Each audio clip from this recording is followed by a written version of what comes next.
स्वागत है आप सभी का हमारे न्यूज चैनल खरी बात पर। आज हमारे साथ मौजूद हैं मध्य प्रदेश के बुंदेलखंड एरिया की सबसे हाई प्रोफाइल सीट पृथ्वीपुर विधानसभा क्षेत्र के विधायक सुषपाल सिंह यादव जी। यादव जी, स्वागत है हमारे चैनल पर। बहुत बहुत धन्यवाद सर, कुछ सवालात हमारे ऐसे हैं, हो सकता है आपको सुनकर के दिक्कत समस्या सामना करना पड़े, क्योंकि 41 वर्षों से एक टूर्नामेंट यहाँ पर आयोजित होता है और हाल के दिनों में आपने 17, 18, 19, 20 इन तारीखों में करवा करके उस टूर्नामेंट वो जो 41 वर्षों से हो रहा था वो नहीं हो पाया, तो इसके पीछे सर क्या कारण है? इसके पीछे कानून का कारण है भाई। अब तक जो टूर्नामेंट होता रहा वो कानून की परिधि से बाहर होता रहा। इस बार जो भी कार्यक्रम हुआ वो कानून की परिधि में हुआ है और कानून का उल्लंघन जिन लोगों ने किया है हमेशा वो उल्लंघन करने की नौबत इस बार नहीं आ पाई। भारतीय जनता पार्टी की सरकार है, माननीय शिवराज सिंह चौहान साहब की सरकार है। ये सरकार तो कानून के हिसाब से चलती है और जो कानून के सहारे चलता है वो कार्यक्रम हो पाएगा, जो कानून के हिसाब से नहीं चलेगा वो कार्यक्रम नहीं हो पाएगा, इसलिए नहीं हो पाया। लेकिन एक तरफ नितेंद्र सिंह राठौर ये कह रहे हैं कि उन्होंने बेसिक शिक्षा अधिकारी जो वहाँ के कार्यालय जो जिनकी जमीन है उनसे अनुमति मांगी है, उन्हीं से वो अनुमति लेते थे 41 वर्ष से और उन्हीं से अनुमति मांगी थी, मिली थी, लेकिन इसके बाद भी नहीं हुआ। आपने जिलाधिकारी महोदय से परमिशन लेकर के करवा दिया। देखिए, पृथ्वीपुर को नितेंद्र जी के परिवार वालों ने, आदरणीय नितेंद्र जी और उनके परिवार वालों ने सियासत को सल्तनत बना रखा था और यहाँ जो है सामंतवाद का दौर चल रहा था। पहली बार यहाँ पर लोकतंत्र आया है और जहाँ लोकतंत्र है वहाँ कानून है, जहाँ कानून है वहाँ लोकतंत्र है। अब तक यहाँ पर सियासत का जो दौर चल रहा था वो सामंतवादी दौर चल रहा था, इसलिए वो शिक्षा अधिकारी को केवल अपनी तरफ से मात्र एक प्रार्थना पत्र दे देते, कोई अनुमति जारी थोड़ी होती। और आईपीसी के तहत, पुलिस रेगुलेशन एक्ट के तहत एसडीएम को ही पावर है अनुमति देने की, शिक्षा अधिकारी को कोई पावर नहीं देने की।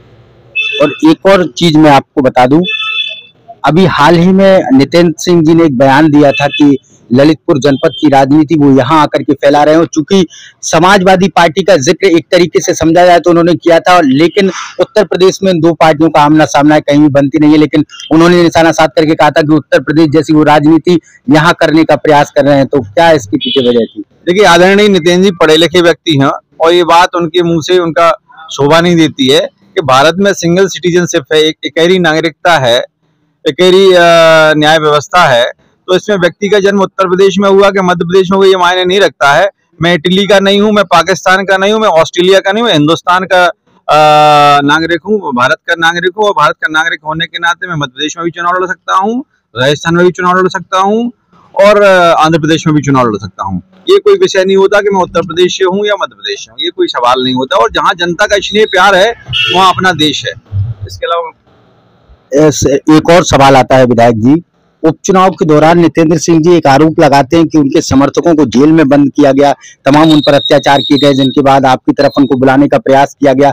ऐसे आरोप वो लगातार लगाते रहे, तो इन पर आपका क्या कहना है? मैं आपके चैनल के माध्यम से आदरणीय नितेंद्र जी से पूछना चाहता हूं कि उनके जो भी कांग्रेस के समर्थक कार्यकर्ता साथीगण हैं उनमें से कोई ऐसा व्यक्ति बता दें जिसके ऊपर अपराध ना हो और उसको जेल भेज दिया गया हो।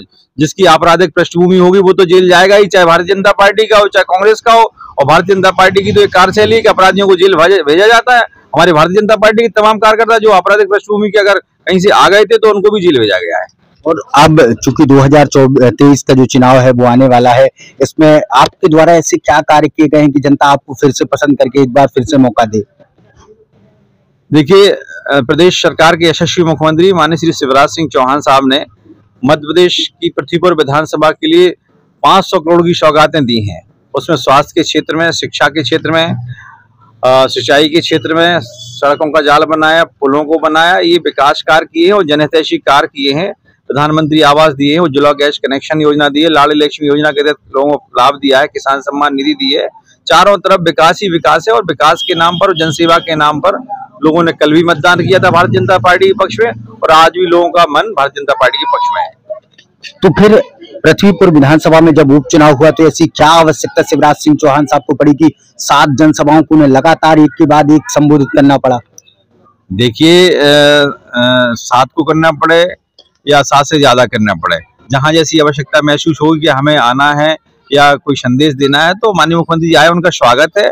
और जनता ने उनको बार बार बुलाया कि हमें आपका स्वागत सम्मान करना है, इसलिए वो जनता की बुलावे पर आए हुए हैं और उनका पृथ्वीपुर की सरजमी पर उनका हमेशा स्वागत है। 2008 का जो चुनाव आया था उसमें ये काफी हाई प्रोफाइल सीट रही थी, उसके बाद इस विधानसभा का उतना नाम नहीं आया, लेकिन आपके आने के बाद ये सीट एक हाई प्रोफाइल बन चुकी है। लगातार आपके द्वारा जो बयानात दिए जा रहे हैं तमाम न्यूज चैनलों को, मैं कल सुन रहा था एक चैनल को, उस पर भी और भी तमाम चैनलों पर, तो क्या आप लोगों को, चाहे आप हो या नितिन जी, आप लोगों को नहीं लगता कि दो जातियों के बीच में कहीं मानसिक नकारात्मकता ना पैदा हो जाए, इसके लिए आप लोगों को कुछ वो जतानी पड़े? देखिए, भारतीय जनता पार्टी ने कभी जातियों की राजनीति नहीं की और भारतीय जनता पार्टी का कार्यकर्ता होने के नाते मेरे मन में भी किसी प्रकार की जातिवाद की भावना नहीं है।